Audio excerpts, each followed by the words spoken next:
Hello प्यारे बच्चों, इस सेशन में हम अनुच्छेद लेखन अर्थात 5 नंबर के बारे में पढ़ेंगे। 5 मिनट में 5 नंबर पक्के करने वाले हैं हम लोग। ठीक है, अनुच्छेद लेखन क्या होता है? किसी भी विषय पर सटीक जानकारी लिखना, एक संक्षिप्त रूप में एक बहुत ही अच्छी जानकारी लिख देना। लेखक की एक उसमें एक स्वाभाविकता भी दिखनी चाहिए।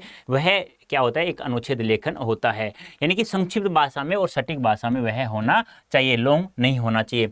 और किसी विषय पर सीमित शब्दों में लिख देंगे, अपने विचारों को व्यक्त किया जाता है अनुच्छेद लेखन में।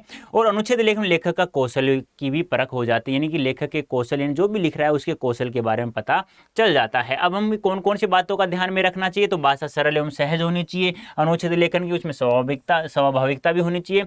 और जो भी हम अनुच्छेद लिख रहे हैं, जो पैराग्राफ लिख रहे हैं, वह जो हमें संकेत बिंदु दिया हुआ है उसी के बारे में हमें लिखना है। लेकिन बच्चों एक बात हमेशा ध्यान रखना है, जैसे कि आप लोग एक निबंध लिखते हो ना, निबंध में और अनुच्छेद लेखन में क्या अंतर होता है? निबंध में तो क्या होता है, हमें उसकी भूमिका, जिसे उसके बाद हम लोग प्रस्तावना ऐसे लिखते हैं ना, तो इसमें ऐसी कोई चीजें लिखने की आवश्यकता नहीं है, उपसंहार ऐसी कोई चीजें लिखने की आवश्यकता नहीं है। जो आपको संकेत बिंदु दिया जा रहा है उसे शुरू से लेकर ऐसे लिखते जाइए एंड तक, यानी 150 शब्दों तक आपको लिखना है। अंतर सबसे बड़ा यही है, यहाँ में एक एक पॉइंटों को बनाना पड़ता है, भूमिका, प्रस्तावना, फिर उस निबंध के बारे में लिखना पड़ता है, फिर उसके लाभ हानि जो भी होता है, यानी कि जो भी उससे हमें फायदा हो रहा है, नुकसान हो, वो सब लिखना पड़ता है, अंत उपसंहार लिखना पड़ता है।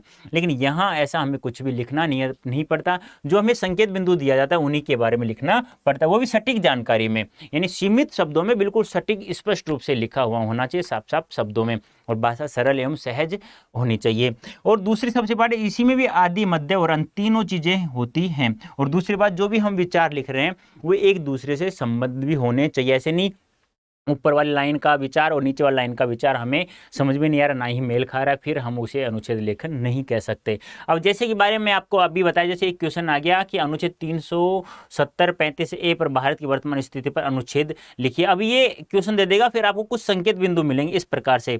अनुच्छेद 370-35 ए का प्रारूप क्या है, लागू करने का उद्देश्य क्या है, परिणाम क्या हुए, वर्तमान स्थिति क्या है, निष्कर्ष क्या है।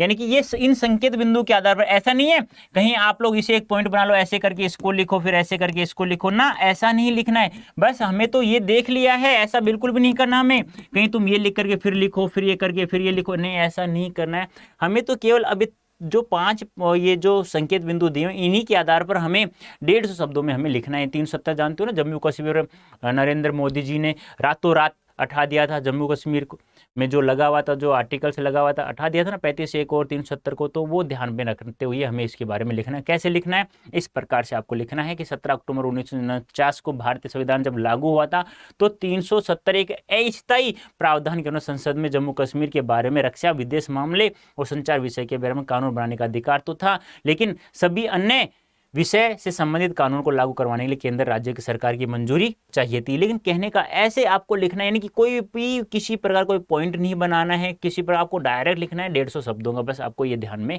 रखना है। तो आपको उन विषय के बारे में पता होना चाहिए, जैसे गणतंत्र दिवस पे आ जाए, ठीक है, भारत देश प्यार, मेरा प्यारा भारत देश पे आ जाए, यानी किसी पर भी दे सकता है जिसके बारे में आपको सटीक जानकारी होनी चाहिए। बोलो 5 मिनट में, बोलो समझ में आया नहीं आया? 5 मिनट में मात्र 5 नंबर पक्के हो जाएंगे आप लोगों को। तो उम्मीद करता हूं ये आपको अच्छे से समझ में आ गया होगा। तो अभी के लिए इतना ही, धन्यवाद, थैंक यू सो मच।